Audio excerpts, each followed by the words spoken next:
So gold just had its worst 2-week collapse since 1983. Bombs are falling in the Middle East. Oil is above $100. And gold, the asset that is supposed to protect you from exactly this, is down nearly 20% from its all-time high. I want you to sit with that for a second, because if you don't understand why that is happening, you are going to make the wrong decision next. And in a market moving this fast, the wrong decision costs more than the crash itself. Here is what I've learned after 40 years of watching markets behave in ways that seem to break their own rules. Gold is not broken. The rule most investors think governs gold is broken. And understanding the difference between those two things is the most important financial insight you can have right now. But the real story isn't why gold fell. The real story is what this crash reveals about the system underneath gold, and why Ray Dalio says the investors who understand that system are not panicking right now. They are preparing, because what happens after a crash like this, in the specific monetary configuration we are in today, has a very clear historical pattern. And that pattern does not end where most people think it ends.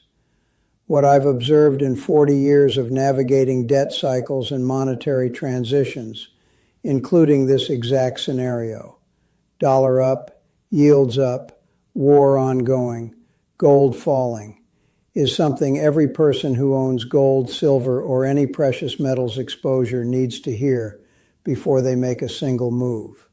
Subscribe now. Here is exactly what happened and what actually drives gold when the rules seem to stop working. Let me start with what I call the mechanism problem. Most investors have a simple mental model of gold. War happens, fear rises, gold goes up. It's in the handbook. Gold didn't read the handbook this time. Gold hit an all-time high of $5,589 per ounce on January 28, 2026. As of March 19th, it is trading as low as $4,551. That is a drop of roughly 18.5% in less than 2 months, and it is still moving lower. The sell-off has now stretched to 7 consecutive sessions, the longest losing streak since 2023. And during those 7 sessions, Iran's Revolutionary Guard closed the Strait of Hormuz. Oil hit $100 per barrel. Bombs fell on Thran. The Middle East entered its most serious military escalation since 1973, and gold fell every single day. So either everything you believed about gold as a safe haven is wrong, or there is a mechanism operating underneath this market that most investors have never been taught to see. And I've been watching that mechanism operate for 40 years. Here is how it works. Here's where things get important. The number you need to understand is not the gold price. The number you need to understand is 4.25. That is the current yield on the U.S. 10-year Treasury bond as of March 19, 2026. And that single number explains more about why gold is falling during a war than any analysis of the war itself. Here is the mechanism step by step. The Federal Reserve held rates steady on March 18th, but more importantly revised its 2026 inflation forecast higher to 2.7%. Chair Jerome Powell explicitly flagged energy price spillover from the Iran war driving oil above $100 as justification for maintaining a restrictive policy stance. When the Fed says higher for longer, bond yields rise. The dollar and benchmark 10-year U.S. Treasury yields rose, making gold more expensive for holders of other currencies and diminishing the appeal of the non-yielding metal. Now here is the part that almost nobody explains clearly. Gold produces no income, no interest, no dividend. It just sits there and holds its value over time. When Treasury bonds pay 4.25%, 25% annually with zero default risk because they are backed by the U.S. government, investors face a real choice: hold gold that pays nothing or hold treasuries that pay 4.25%. When that yield is low, say 1% or 2%, gold wins easily. The inflation, protection, and store of value more than compensate. But when yields hit 4.25%, 25%, and the dollar strengthens simultaneously, the math of holding gold becomes genuinely painful. You are paying an opportunity cost of 4.25% per year to own an asset that just fell 18%. That is the mechanism, not the war, not the bombs. The war actually made gold's situation worse because the war drove oil above $100, which drove inflation fears, which drove the Fed hawkish, which drove yields to 4.25%, which drove gold down. The war didn't save gold. The war is the reason gold is falling. And this is where the real story begins, because there is a second mechanism operating simultaneously. And this one is the one that explains the specific violence of this particular crash. I call it the leverage unwind. And it is the mechanism that turns a correction into a crash in hours.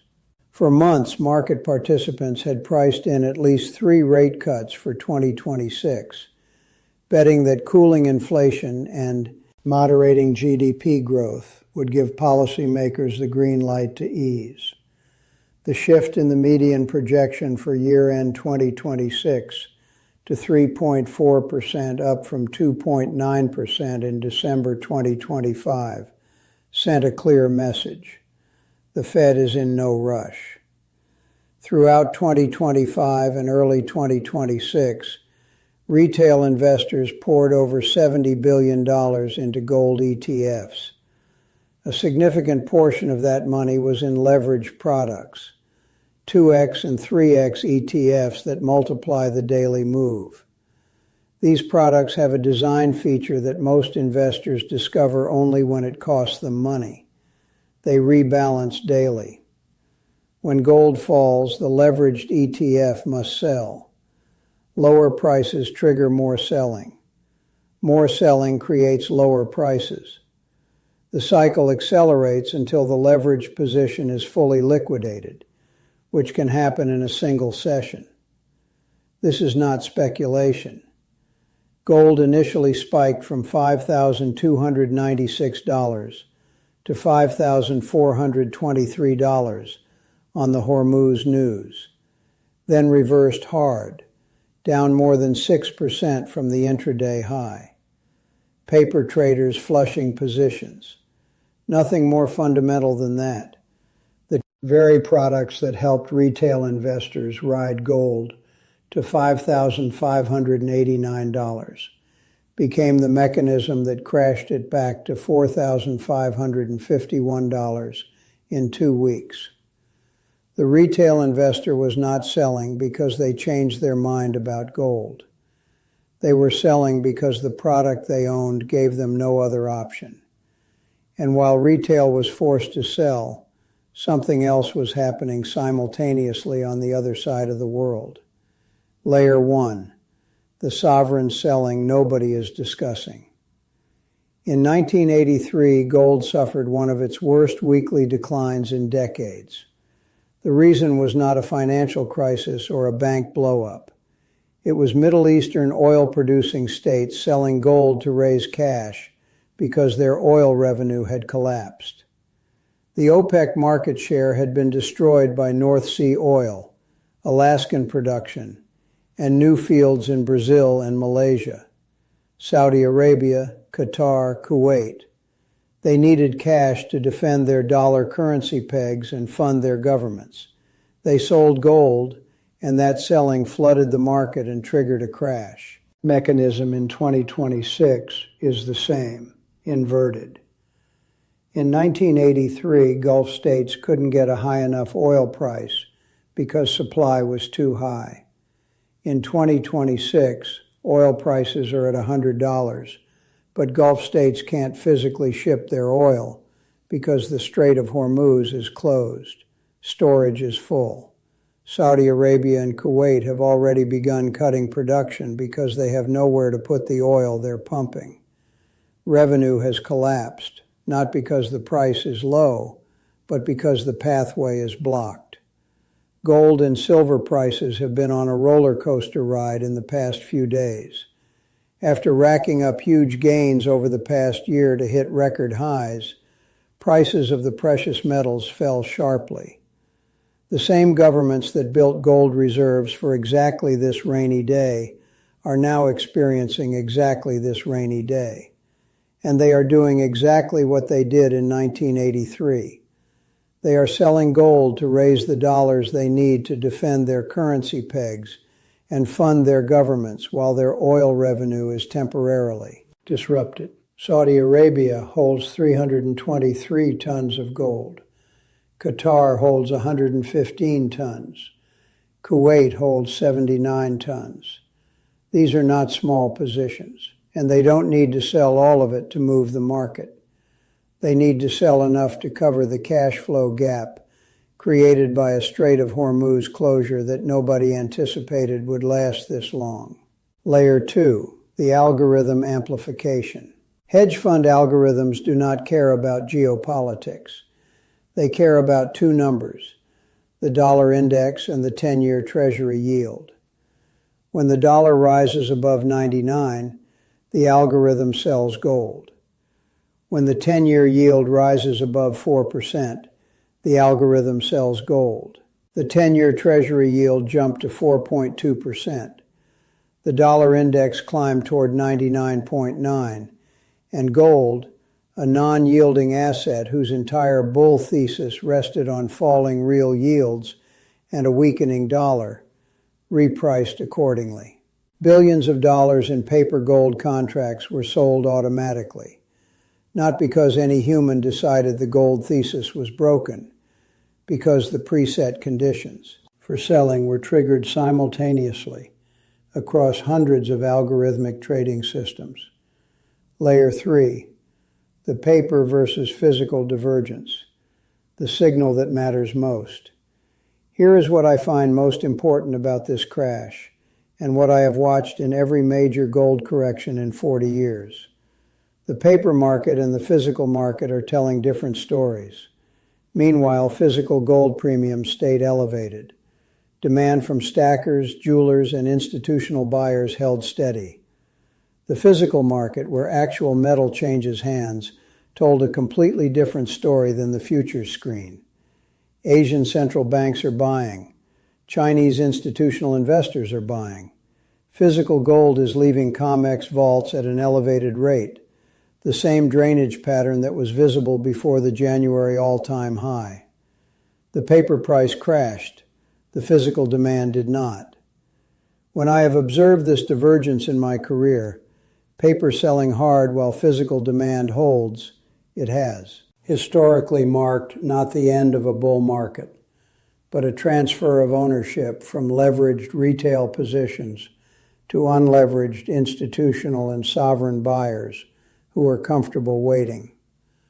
What I've learned over 40 years is that gold does not move on a single variable.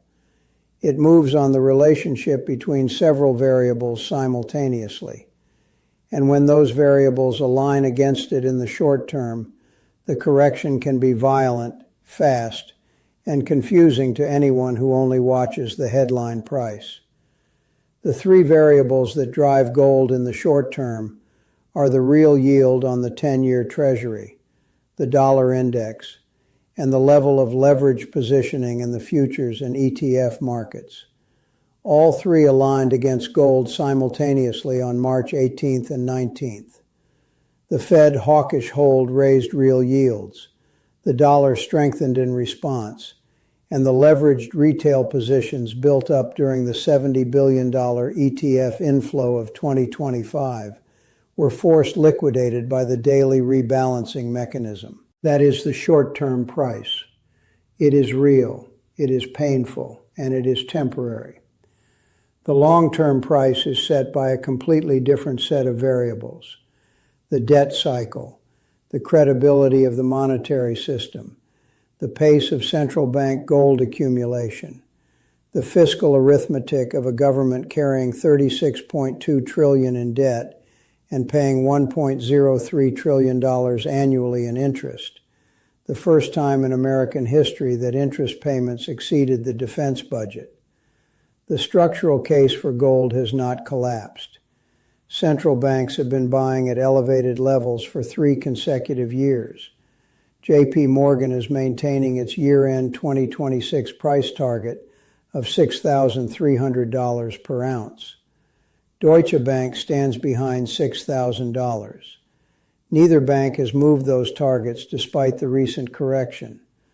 Both see the current pullback as a tactical event inside a structural bull market driven by temporary macro pressures rather than a change in the underlying demand picture.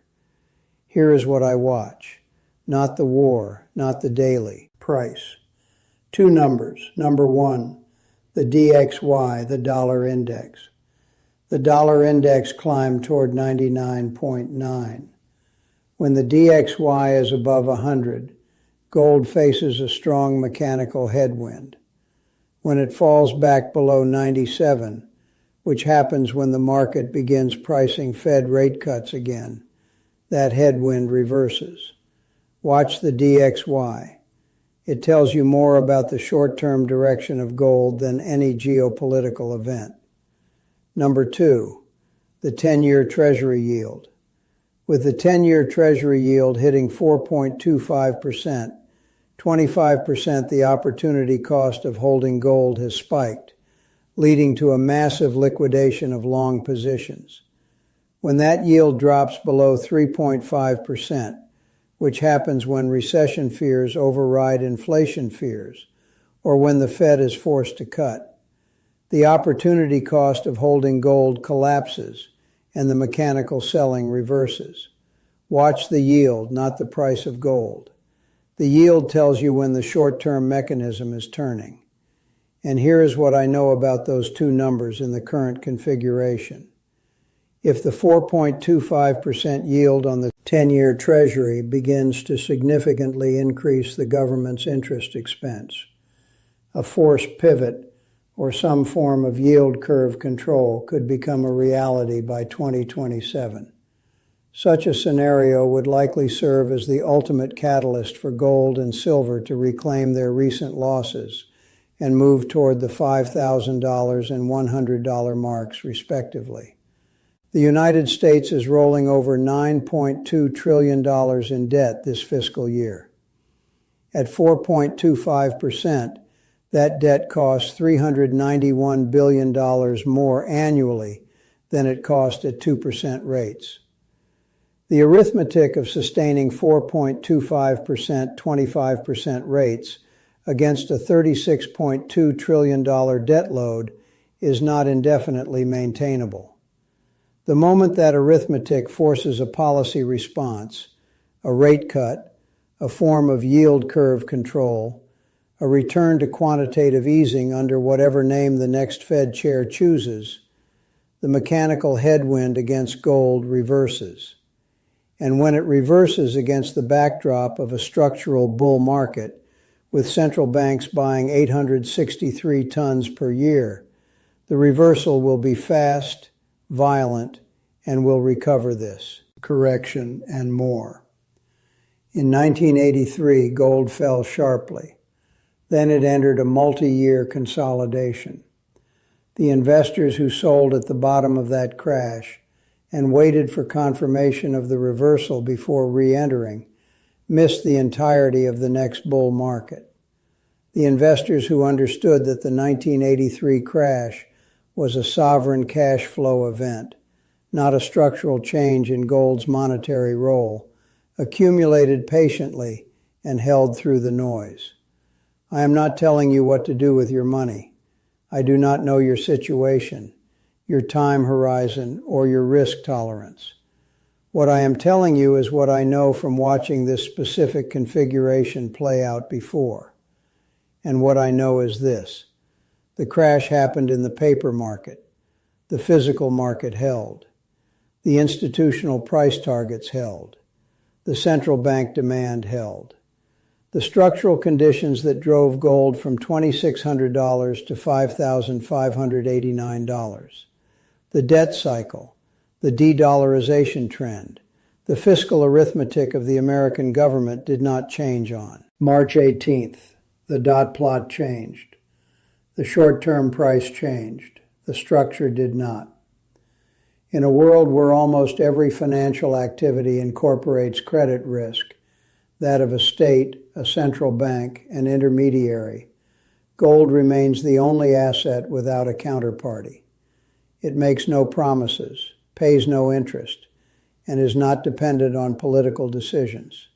It simply exists, and that is precisely why it provides security. That statement is as true at $4,551 as it was at $5,589. The price changed. The property did not. The market scorecard from the week of March 17th to March 21st confirms the mechanism I described with precision. Spot gold prices retreated toward $4,657 an ounce, a sharp reversal from the record highs seen earlier this year. Silver faced even more aggressive selling pressure, tumbling toward the $73 mark. The dual pressure of a surging U.S. dollar index and 10-year Treasury yields climbing to 4.25% stripped away the luster from non-yielding assets. The SPDR Gold Shares ETF GLD and the iShares Silver Trust SLV gapped lower on high volume Thursday morning. The selling was broad, retail and institutional, forced and discretionary. The paper market spoke with one voice this week, and that voice said, "Ye are up, dollar is up, sell." The physical market spoke differently. Physical gold premiums stayed elevated. Demand from stackers, jewelers, and institutional buyers held steady. The Shanghai Gold Exchange continued trading at a premium to the COMEX paper price. Asian central banks continued their purchasing programs without interruption. The divergence between what the paper market was doing and what the physical market was doing was as wide this week as at any point in the current bull market. J.P. Morgan's $6,300 target unchanged. Deutsche Bank's $6,000 target unchanged. J.P. Morgan analysts said they expected gold to reach $6,300 an ounce, a 30% gain from current prices by the end of 2026. The institutions that set those targets had access to the same FOMC decision, the same dot plot revision, the same oil shock data that every retail investor was reacting to on Thursday. They looked at all of it and did not move their targets. That is the signal I watch, not what the institutions say in their press releases, what they do with their price targets when the short-term price moves against them. One type of investor watched gold fall 18% during a war and concluded the gold thesis is broken. They sold. They locked in losses.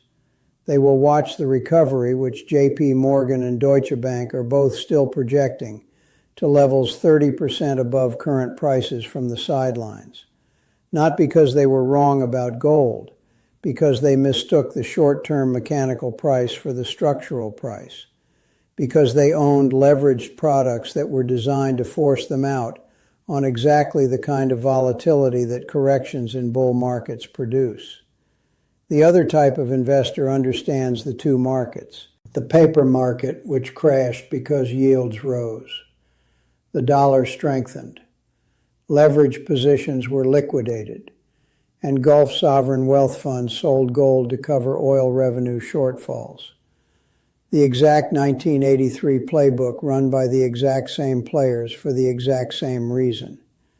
and the physical market which held because the property that makes gold valuable, no counterparty risk, no issuer, no promise that can be broken, did not change when the Fed revised its dot plot. This was not a gold story. It was not a war story.